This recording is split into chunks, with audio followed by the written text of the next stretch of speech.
The priest asked if anyone objected to this marriage, and I almost laughed, because I objected. I objected with every fiber of my being. I objected as the daughter of the man this tattooed monster had killed. I objected as the FBI agent who'd spent 3 years building a case to bury him. But then I felt my phone buzz against my thigh. Another photo, I knew, of my mother and Tracy bound in Baldovino Piazza's basement. I caught Baldovino's predator smile from the third pew, his nod toward the phone a clear reminder. Say the words, or I send them back to you in pieces. So, I kept my objections to myself. I stood there in a white dress I'd bought yesterday, because I'd never imagined needing a wedding gown, certainly not for this. Gavino Bianchi stood beside me in a sharp black suit and white vest, his dark hair slicked back, his full beard precisely trimmed. But it was the tattoos that drew the eye, black ink covering his neck, visible above his collar, extending down his arms. Each one told a story of violence, of loss, of the empire his father built and he'd inherited. An empire I'd sworn to destroy. Barbara Hartley, the priest intoned my cover name, the lie I'd lived for 3 years. Do you take this man? Hartley, not Haywood. Because if Gavino knew who I really was, I'd already be dead. I do, I said. The words tasted like betrayal. Betrayal of my father. Betrayal of my badge. Betrayal of everything I'd worked for. Gavino's tattooed hand settled on my shoulder as he turned me toward him, and his dark eyes locked on mine with unnerving intensity. You're trembling, Barbara, he said quietly, his voice pitched for my ears alone. Nervous, or something else? Rage, I wanted to say. Hatred. The burning need to watch you burn for what you did. Just cold.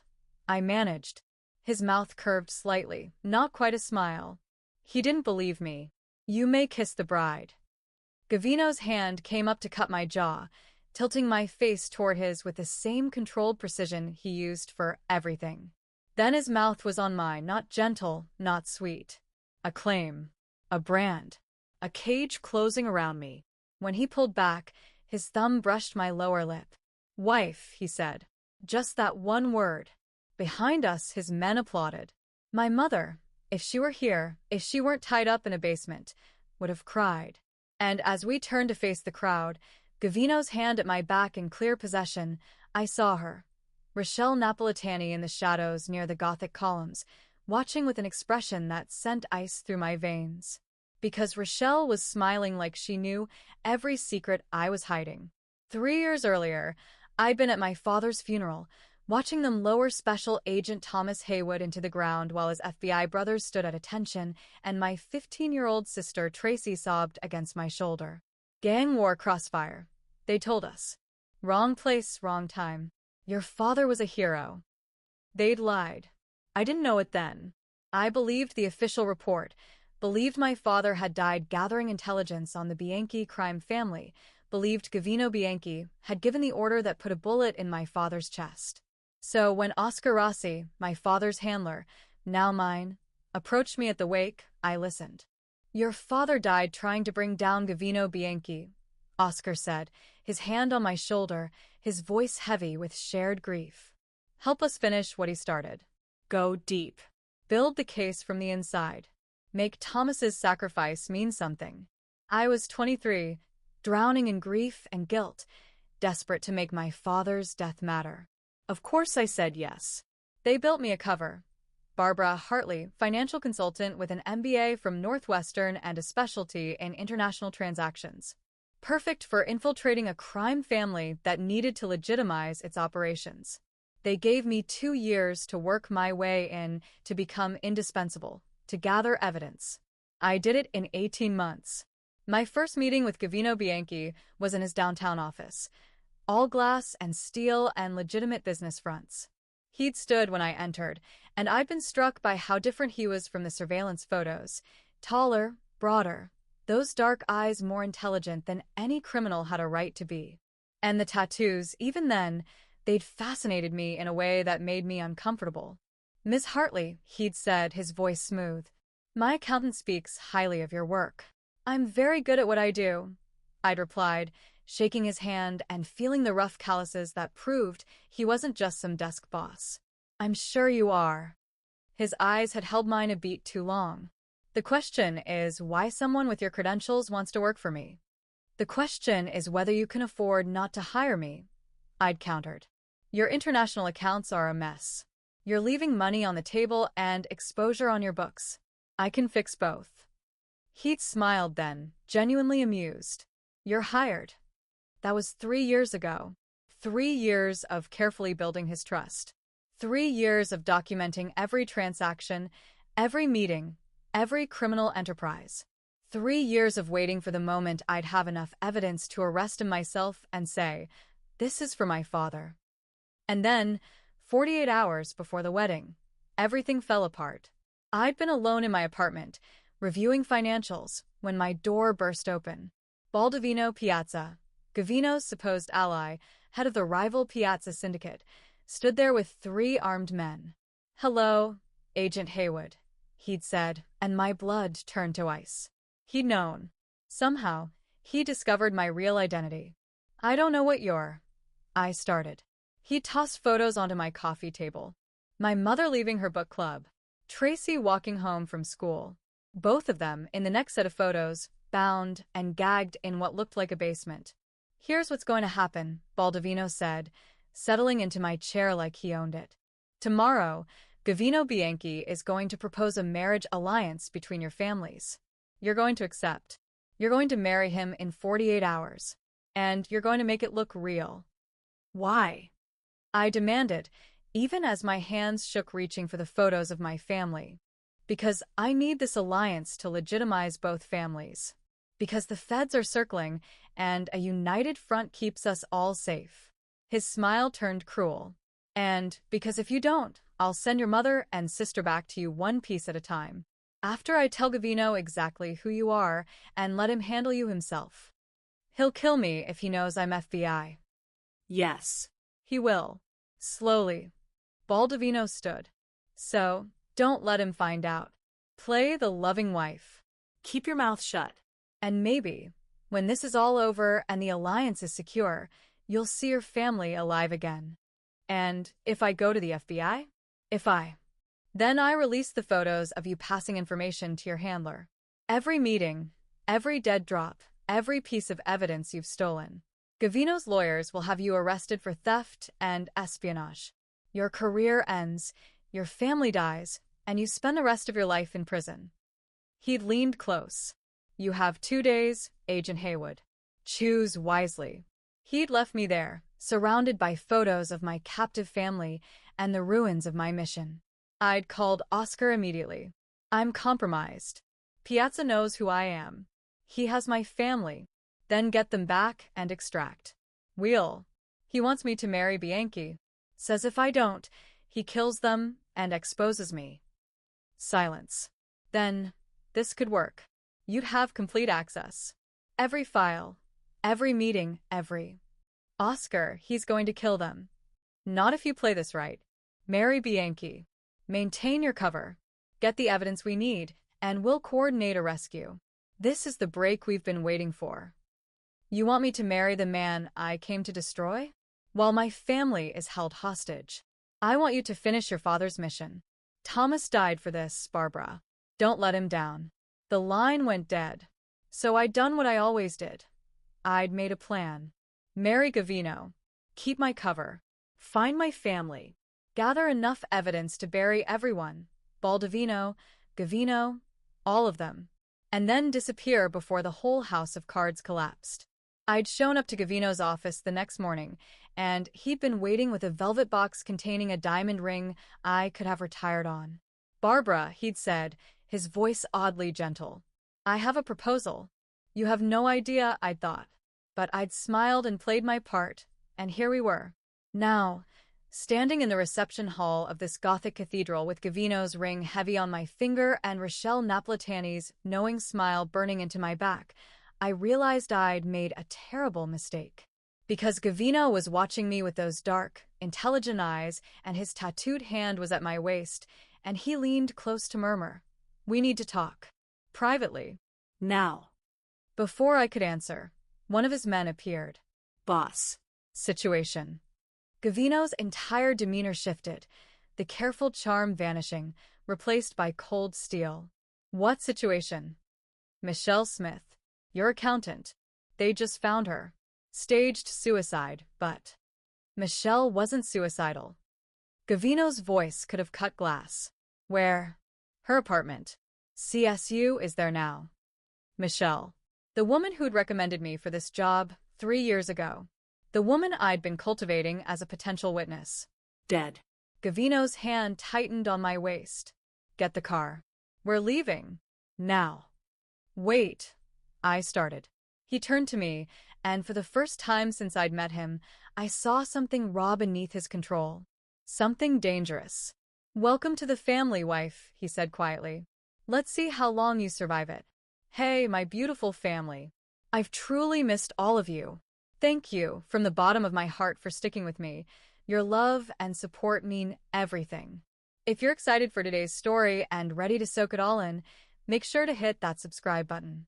And drop a comment letting me know where you're tuning in from. Tomorrow, I've got another captivating story lined up for you, and believe me, you won't want to miss it. Now, let us begin. 3 years ago, I stood in Arlington National Cemetery watching them lower my father into the ground while a line of FBI agents in dress uniforms saluted his flag-draped coffin. The sun was too bright for a funeral. Tracy, 15 years old and suddenly without the father who taught her to ride a bike, to throw a punch, to never back down, collapsed against me halfway through the 21-gun salute. Why didn't you save him? She'd sobbed into my shoulder, her voice raw and accusing. You were supposed to be there. You were supposed to protect him. I had no answer. Because she was right. I should have been there.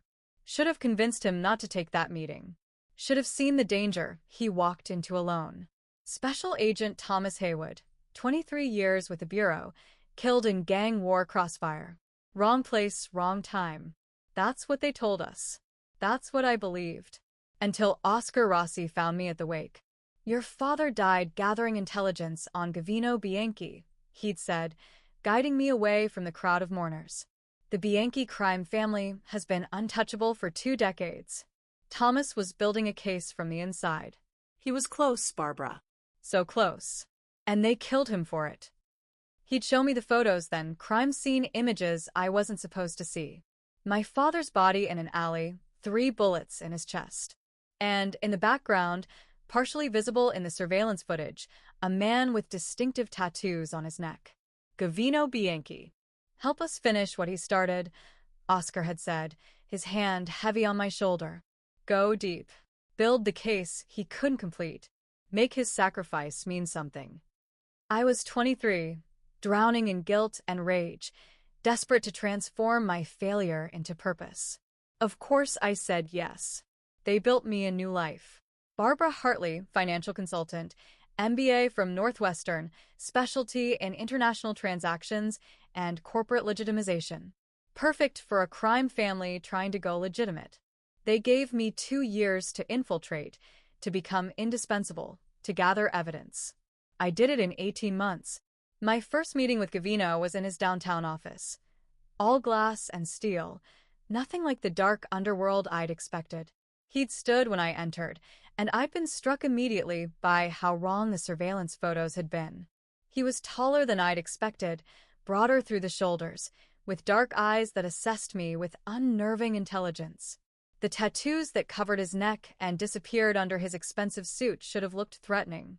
Instead, they were almost beautiful, intricate designs that told stories I couldn't yet read. Miss Hartley, he'd said, his voice smoother than any criminal's had a right to be. Michelle speaks highly of your work. I'm very good at what I do. I'd shaken his hand, noting the calluses that proved he wasn't just some desk boss playing at power. I'm sure you are. His eyes held mine a beat too long, and I'd felt exposed in a way my training hadn't prepared me for. The question is why someone with your credentials wants to work for me. You could be making twice the money at any legitimate firm. The question is whether you can afford not to hire me, I'd countered, refusing to look away first. Your international accounts are hemorrhaging money through poor structuring. You're leaving exposure on your books that any decent forensic accountant could trace. I can fix both problems.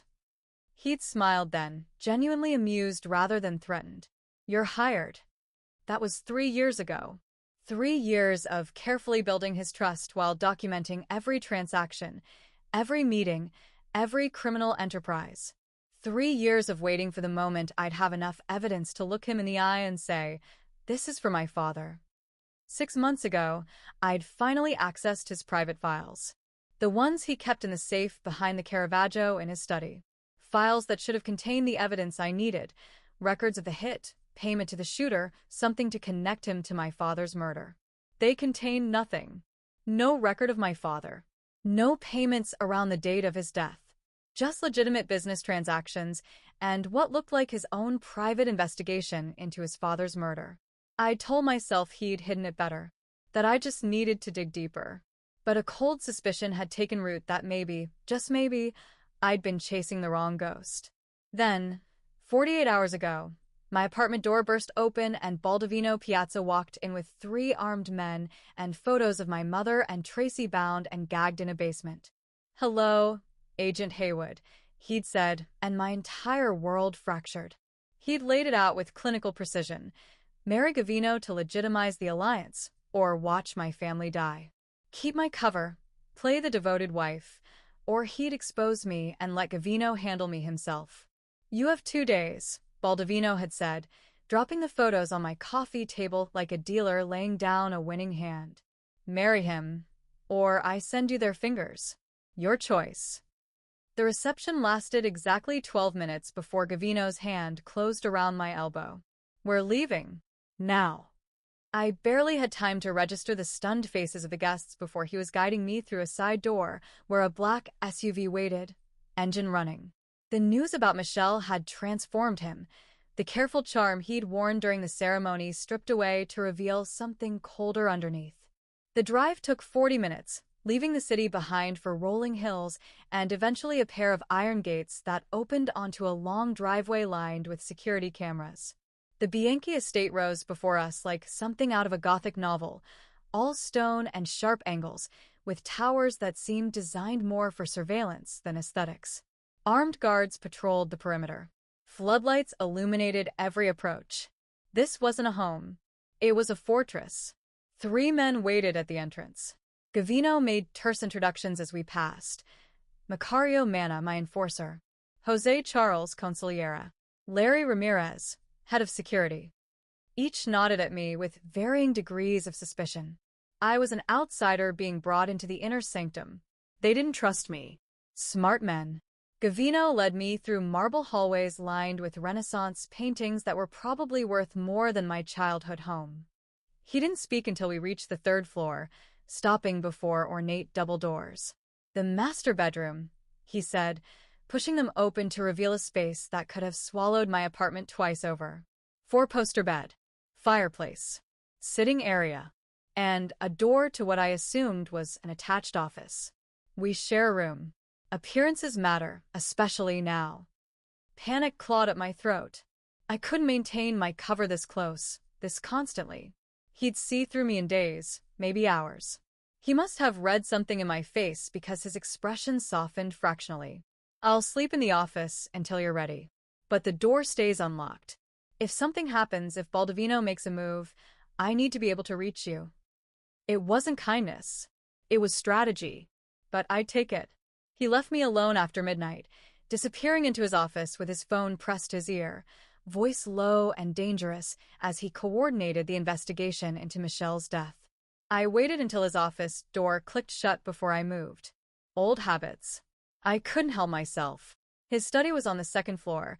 I'd mapped the estate's layout months ago from building permits and satellite photos. The lock was surprisingly simple for someone so paranoid. Inside, filing cabinets lined one wall. A massive desk dominated the center, and behind it, the Caravaggio I remembered. I found his private files in the safe, just where they'd been 6 months ago. But this time I kept reading. Gavino Sr., killed 3 years and 6 months ago. Single shooter, 3 bullets to the chest. Location, different alley, same neighborhood. Ballistics report clipped to the file showed the same caliber weapon used on my father. My hands started shaking. "Looking for something, wife?" I spun. Gavino filled the doorway, still wearing his wedding suit, arms crossed over his chest. His dark eyes fixed on me with an intensity that made my skin prickle. I couldn't sleep, I said, which wasn't entirely a lie. So you picked the lock to my study and cracked my safe? He moved into the room with predatory grace. What are you really looking for, Barbara? Every lie I'd prepared evaporated under his gaze. The truth about Michelle. About who's targeting your people. My people, he repeated softly, dangerously. You've been with me 3 years, and I still don't know you. Not really. You're good. The best I've ever seen at maintaining a cover. But that's what you do, isn't it? You cover things up. My heart hammered against my ribs. I don't know what. I don't trust you. He cut me off, closing the distance between us until I could see the gold flecks in his dark eyes. But I married you anyway. So here's the deal. You help me find who killed my father, and I'll protect your family from Baldovino. Lie to me and I'll find out. I always do. He knew. Not everything, but enough to know I was hiding something. And he was offering me a partnership born of mutual necessity. Why would you trust me to help you? I asked carefully. Because whoever killed my father is still out there. And I think they're connected to why Baldovino pushed so hard for this marriage. His tattooed hand came up, thumb brushing my cheekbone in a gesture that could have been threatening or tender. You're good at finding things people want to hide, Barbara. So find this for me. I stood there in his study, surrounded by evidence I'd stolen, with 3 competing missions pulling me apart. Oscar's orders to destroy Gavino, Baldovino's blackmail to play the devoted wife, and now Gavino's demand to help solve his father's murder. A murder I was increasingly certain was connected to my own father's death. I was playing 3 sides in a game where losing meant death, and I had no idea which side would kill me first. Oscar called on day 3 of my marriage, his voice tight with impatience. You're in position. Plant the evidence, and we'll move in within 48 hours. I was alone in the master bathroom, water running to mask my voice. I need more time. He's suspicious. If I move too fast. Your father didn't have time. Oscar cut me off. Bianchi killed him. Don't forget that. But I was forgetting. Or rather, I was remembering differently. Because Gavino's files showed he was in Rome when my father died, meetings with Italian distributors, hotel receipts, customs stamps. Either he'd faked an entire international trip, or he hadn't been anywhere near that alley. Barbara, are you listening? Yes, I lied. 48 hours. I ended the call and stared at my reflection. 3 years of certainty cracking like ice under pressure. The meeting with Baldovino that afternoon didn't help. He'd insisted on lunch at a restaurant he owned, private room. Just the 3 of us. Gavino sat beside me, his hand possessive on my thigh under the table, while Baldovino smiled like a shark. The alliance is good, Baldovino said, cutting into his steak with surgical precision. But alliances need reinforcement. I want proof of commitment within 6 months. What kind of proof? Gavino's voice was deceptively calm. A pregnancy. Baldovino's eyes met mine. Otherwise, I'll assume this marriage is a fraud. And frauds have consequences. My stomach turned to ice. Gavino's hand tightened on my thigh. Warning or reassurance, I couldn't tell. That's not your concern, Gavino said evenly. Everything about this alliance is my concern. Baldovino leaned back. 6 months, Gavino. Or we renegotiate terms. The drive back was silent until Gavino pulled into the estate and cut the engine. We sat there in the garage, neither of us moving. He's testing us, I said finally. He's threatening you. Gavino's jaw was tight. There's a difference. That night, I found him in his study, reviewing files on Michelle's death. I'd been avoiding him since the Baldovino meeting, but the walls were closing in and I needed something. Truth, lies, anything to anchor myself. Can't sleep? He asked without looking up. Your tattoos, I said instead of answering. What do they mean? He finally looked at me, surprise flickering across his face. Then he stood, rolling up his shirt sleeves. Each one marks someone I've lost. His finger traced a design on his right forearm. My father here. Another on his left. My brother here. My best friend. His voice was matter-of-fact, but I heard the weight beneath it. These weren't decorations. They were scars made visible. And this one, I touched the ink on his neck, a serpent eating its own tail. His hand caught mine, holding it there against his throat where I could feel his pulse. That's for the people who betrayed me. So I never forget what trust costs. We stood like that, too close, his dark eyes searching mine for something I couldn't give him. Not yet. Maybe not ever. The moment shattered when his phone rang. Macario's voice came through the speaker, urgent. Boss, we got a problem. Michelle's apartment. You need to see this. The crime scene was still active when we arrived, police tape, forensic techs, the works. But Gavino had people inside who owed him favors. We got 15 minutes. The scene was staged to look like suicide, pills, alcohol, a note. But my FBI training caught the details wrong. The angle of the body, the lack of hesitation marks, the fact that Michelle's handwriting in the suicide note was subtly different from the samples I'd seen in her office files. This wasn't suicide, I said quietly. Gavino turned to me, something sharp and assessing in his expression. How do you know? I froze. Too much expertise. Too quick an analysis. I read a lot of crime novels. He didn't believe me, but before he could push, I found what I was looking for. A USB drive hidden inside a hollowed-out book on her shelf. I palmed it before anyone else could see. Later, alone, I opened the files. Michelle had been tracking financial irregularities, money moving through shell companies, payments that didn't match the books. She'd been preparing to expose someone. The question was who? We need to talk, Agent Haywood. I spun. Rochelle Napolitani stood in my bedroom doorway, having bypassed every security measure like they didn't exist. Her expression was grave. Because you're investigating the wrong man, she continued, stepping inside and closing the door behind her. And it's going to get us all killed. Treasury Department, Rochelle said, producing credentials that looked painfully real. Undercover for 5 years. And before you ask, yes, I've been watching you since you arrived. My hand moved instinctively toward the gun I wasn't wearing. If you're Treasury, why didn't you blow your cover? Arrest you for obstruction. Rochelle moved to the window, checking the grounds before turning back to me. Because Gavino Bianchi is the only thing keeping the city from a bloodbath. His father built legitimate businesses alongside the crime. Gavino's been working for 3 years to transition everything legal. He's one of the good ones, Agent Haywood. And you're about to destroy him. He runs drugs, weapons. I started, but the words felt hollow even as I said them. No. Rochelle's voice was sharp.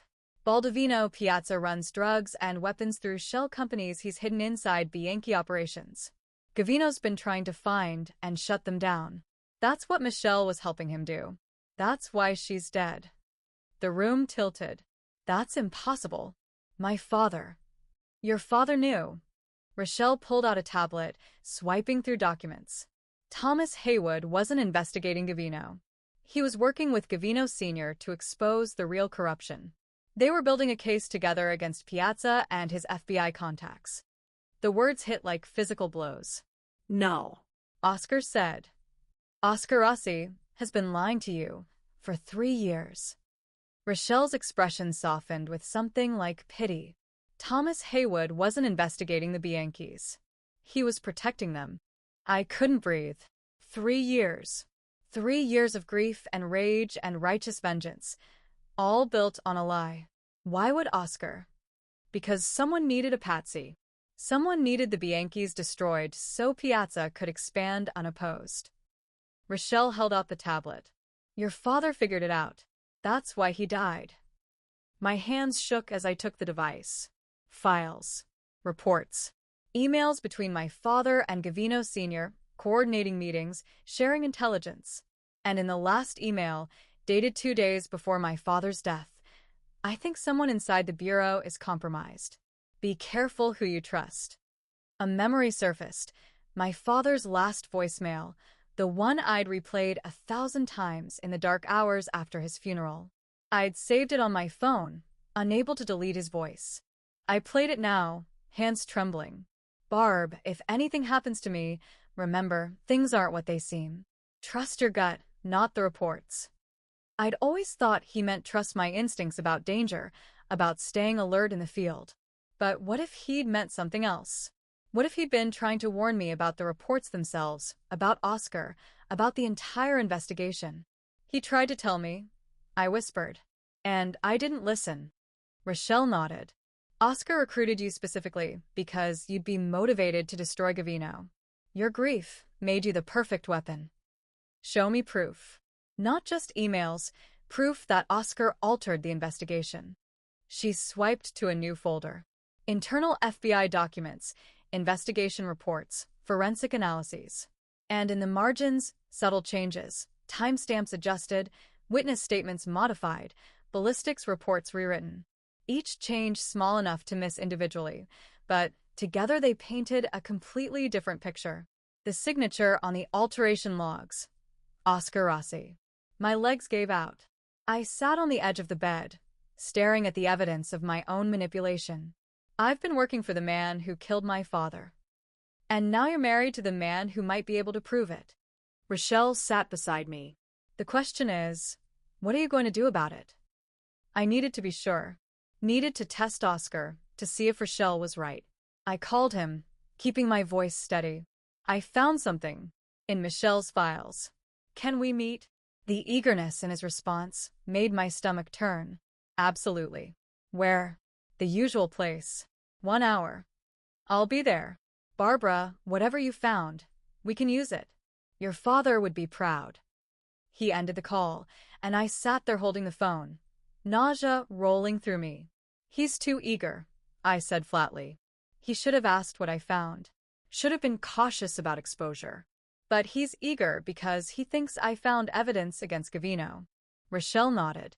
He's been waiting for you to complete your mission, to be his weapon one last time. I looked down at my wedding ring, Gavino's ring, and felt the weight of every lie I'd told, every truth I'd missed. I'd sworn to destroy the man who killed my father. I'd married him instead. And now I was learning he might be the only innocent person in this entire nightmare. I spent the next hour in crisis, staring at the evidence on Rochelle's tablet while my entire world reconstructed itself around a new, terrible truth. 3 years of my life, wasted. 3 years hunting the wrong man while the real killer hid behind a badge. My phone rang. Tracy's number. Barbara. Her voice was small, frightened. Please, when are you getting us out? My heart seized. Soon, honey. I promise. They moved us. Different basement. Mom's scared. She won't eat. A pause, then quieter. Did you really marry him? The Mafia guy? Yes. The word tasted like ash. Does he know about us? Can he help? Baldovino's voice came through, having taken the phone. Sweet girl, your sister. Be ashamed if something happened to her. Remember that, Agent Haywood. Remember what you have to lose. The line went dead. I found Gavino in his study, surrounded by files on Michelle's death. He looked up when I entered, dark eyes assessing. Michelle's suicide, I said carefully, watching his reaction. Do you believe it? His jaw tightened. Michelle wasn't suicidal. She was my friend. Someone killed her, and I will find out who.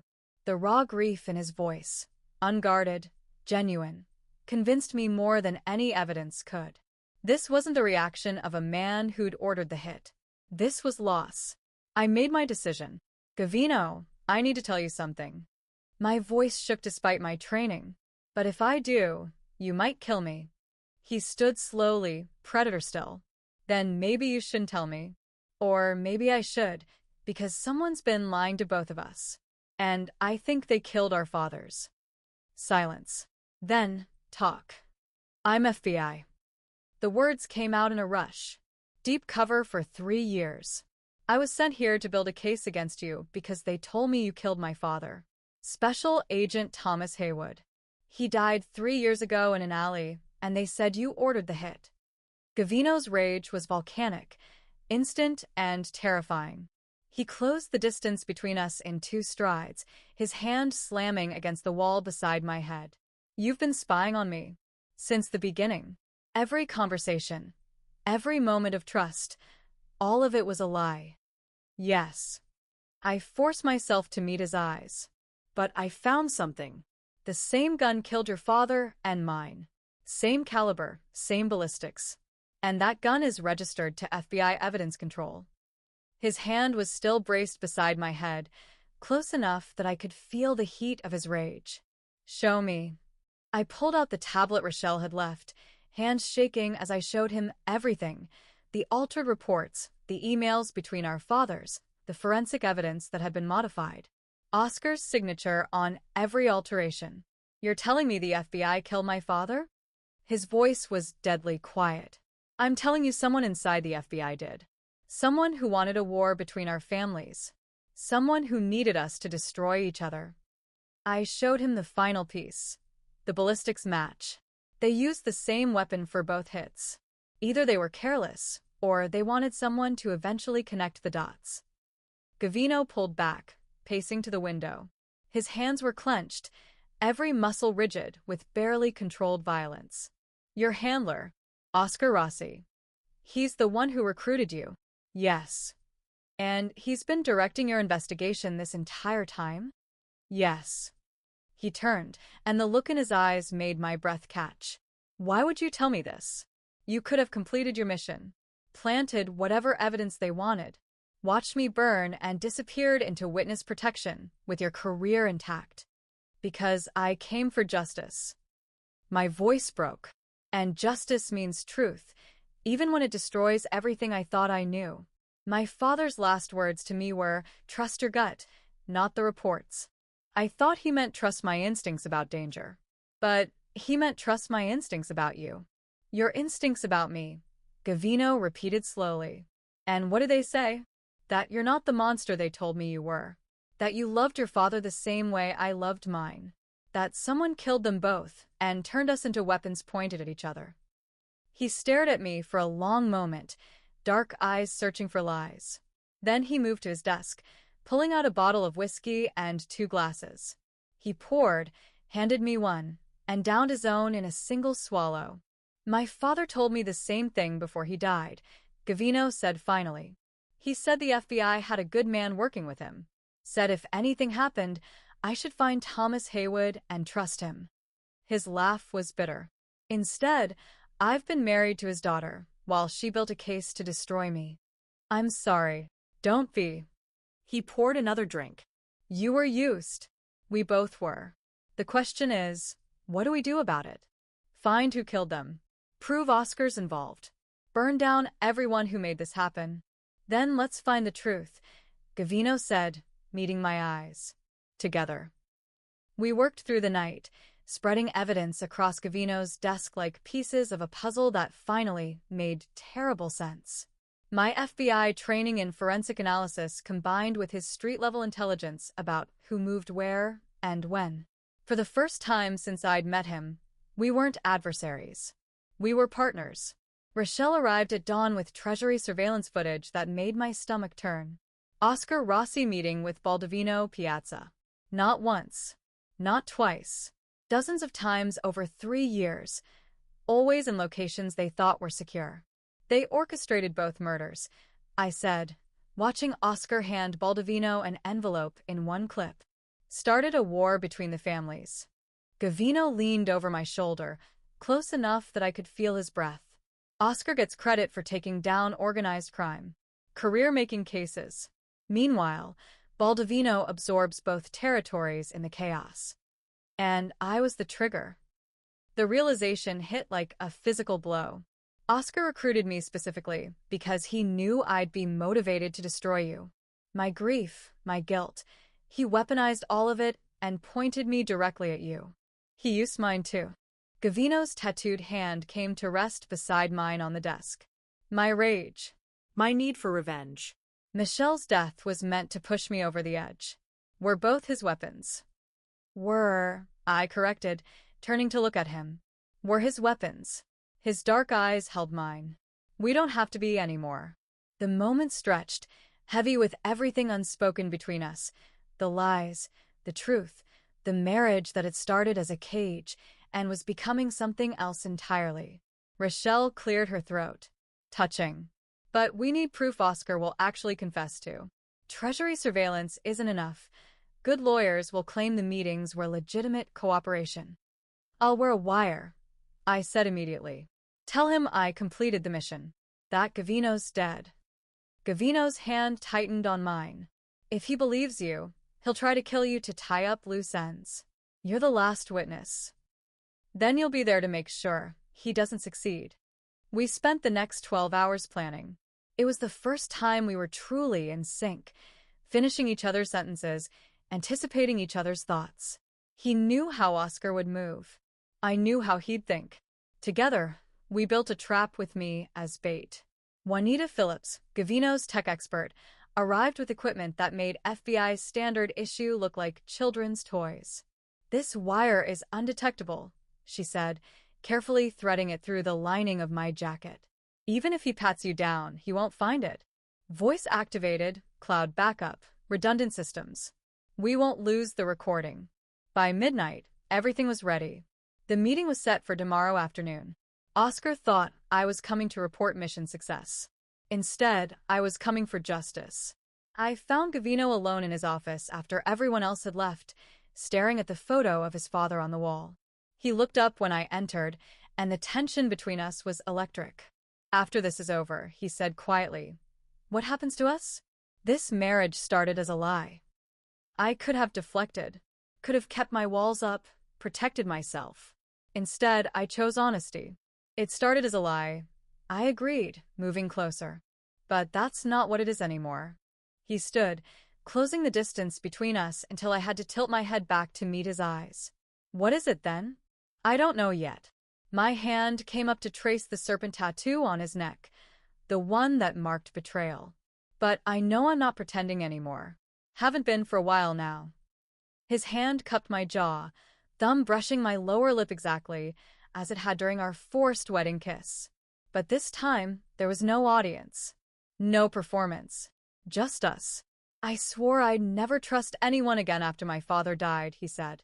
And then I married a woman who was sent to destroy me. Ironic. Inevitable. His other hand slid into my hair. I knew you were hiding something. Knew you were dangerous. Married you anyway. Why? Because dangerous is the only thing I trust anymore. And because even when I didn't trust you, his forehead touched mine, I wanted you. The kiss was inevitable, not gentle, not uncertain, but fierce and consuming. His hands tangled in my hair, my fingers gripped his shoulders, and for the first time since my father died, I felt something other than grief and rage. I felt alive. When we broke apart, both breathing hard, his dark eyes were intense. Come back alive tomorrow, he said against my lips. We have unfinished business. The dead drop location was an abandoned warehouse near the docks, the same place Oscar and I had met dozens of times over 3 years. Every instinct screamed at me to run. Oscar had trained me, knew every tell, every microexpression. If I hesitated for even a second, he'd know. The wire felt like it was burning through my skin despite Juanita's assurances.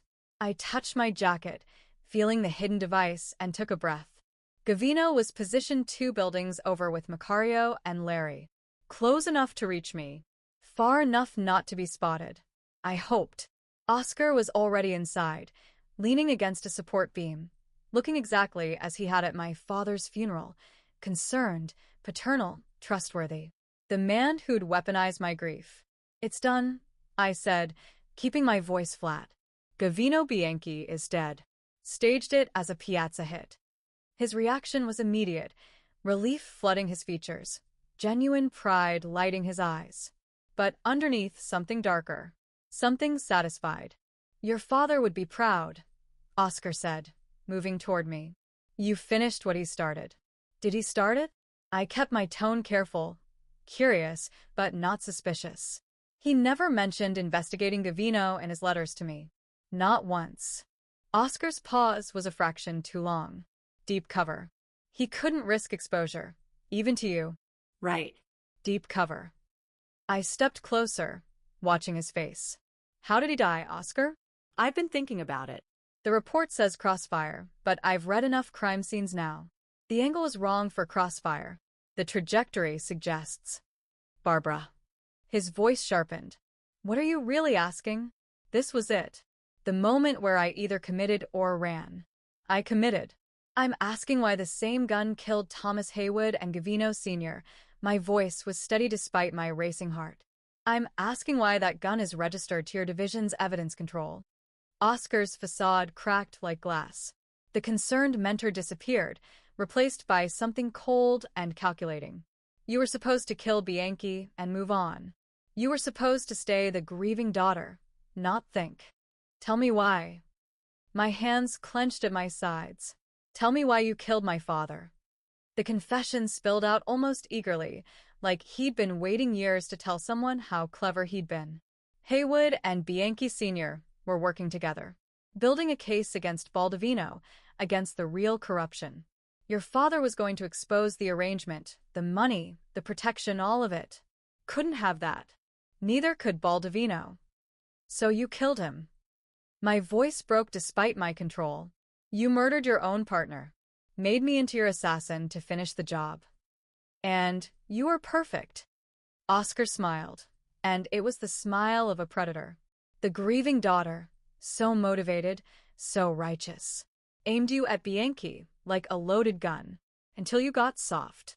His eyes narrowed. Tell me, is Bianchi really dead, or is this a wire? His hand moved to his jacket. I saw the gun before he fully drew it. Training took over. I was diving left, reaching for my own weapon, but Oscar was faster. He'd always been faster. The gunshot was deafening in the enclosed space. The impact hit like a sledgehammer to my chest. The vest caught the bullet, but the kinetic force drove me backward into a support beam. I couldn't breathe, couldn't move, just gasping for air that wouldn't come. Oscar moved toward me, gun raised for a headshot this time. Then the warehouse exploded with motion. Gavino crashed through the side entrance with Macario right behind him. Oscar spun, firing wild.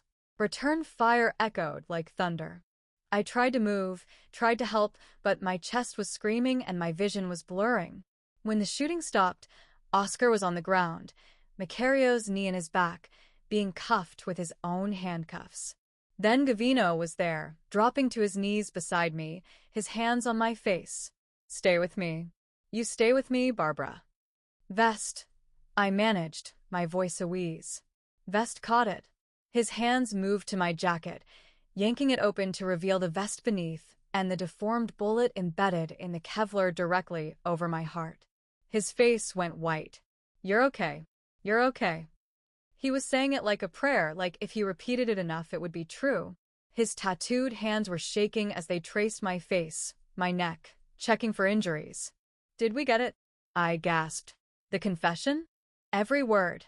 Rochelle's voice came from somewhere behind Gavino. Crystal clear. He's done. I looked past Gavino to where Oscar lay zip-tied and defeated. The man who'd killed my father. The man who'd shaped 3 years of my life around a lie. It's over, I said. Gavino's forehead dropped to mine, his breath ragged. Don't ever do that again. Do what? Make me watch someone shoot you. Despite the pain, despite everything, I almost smiled. No promises. The hospital kept me overnight for observation. Bruised ribs, contusions across my chest where the vest had distributed the impact, but nothing broken. I'd been lucky. The bullet had hit dead center, 6 inches in any direction, and the vest wouldn't have mattered. Gavino never left. He sat in the chair beside my bed, his presence steady and solid while agents came and went with questions, statements, evidence logs.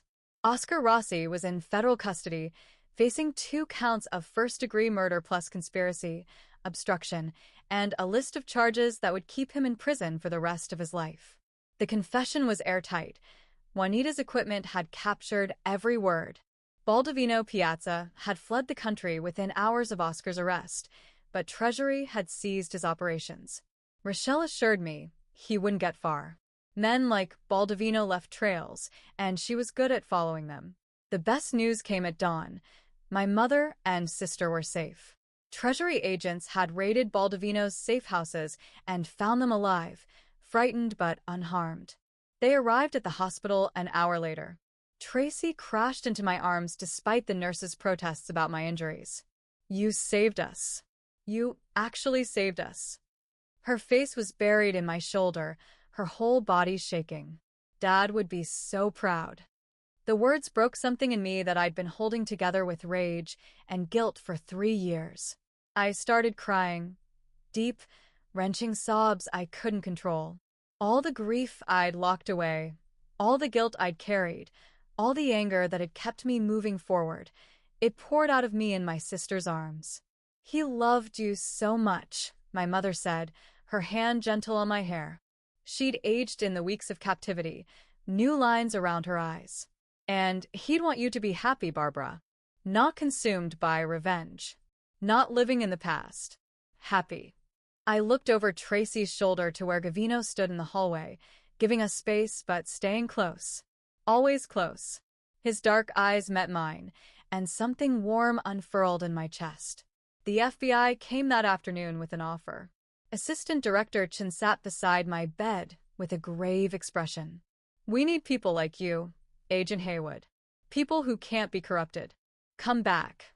Help us clean house. Make sure what Oscar did never happens again." It was everything I should have wanted. Validation. Purpose. The badge my father had died for. "Can I think about it?" I asked. After she left, Rochelle appeared in the doorway. "For what it's worth, they mean it. They need you." "What should I do?" Wrong question. She leaned against the doorframe.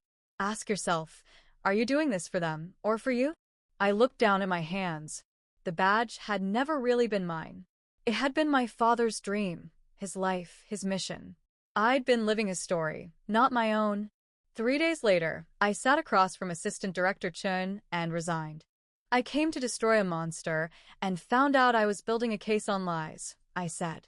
"I can't trust this anymore. I can't trust that the next mission isn't built on someone else's manipulation." She didn't try to change my mind. The cemetery was quiet when Gavino and I arrived. My father's headstone was simple: name, dates, beloved father and agent. I knelt in the grass, tracing the letters. "I'm sorry I couldn't save you," I whispered. "I'm sorry it took me 3 years to find the truth. But I did find it. And I'm choosing my own life now. Not the mission you left behind. Not revenge. My life." My voice broke. "I hope that's okay."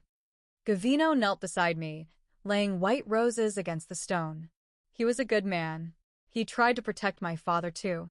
They were partners in a way we didn't understand. They'd probably be horrified we ended up married. Or they'd think it was fitting. His tattooed hand covered mine on the grass. 2 weapons turned against each other, choosing partnership instead. We sat there in shared silence, 2 people who'd lost their fathers to the same conspiracy, bound by grief and choice and something that felt like healing. Finally, Gavino spoke. "What happens now? Baldovino's gone. Oscar's in prison. The marriage was leverage. You're free." I turned to look at him, this man I'd sworn to destroy, who'd become my partner, my ally, maybe something more. "What if I don't want to be free of you?" 6 months later, the Bianchi estate looked nothing like the fortress I'd first entered as a reluctant bride. The armed patrols had been reduced to discreet security. The surveillance cameras remained, but now they protected a home rather than a compound. Gardens bloomed where there had been only strategic sight lines. Inside, Tracy worked at the new community center we'd opened downtown, the first of 3 planned investments in neighborhoods the Bianchi family had once exploited. She was healed in ways I'd feared might be impossible, her laughter echoing through the estate when she visited for dinner. "You're doing good work," she told me last week, and I'd heard the pride in her voice. The same pride our father would have had.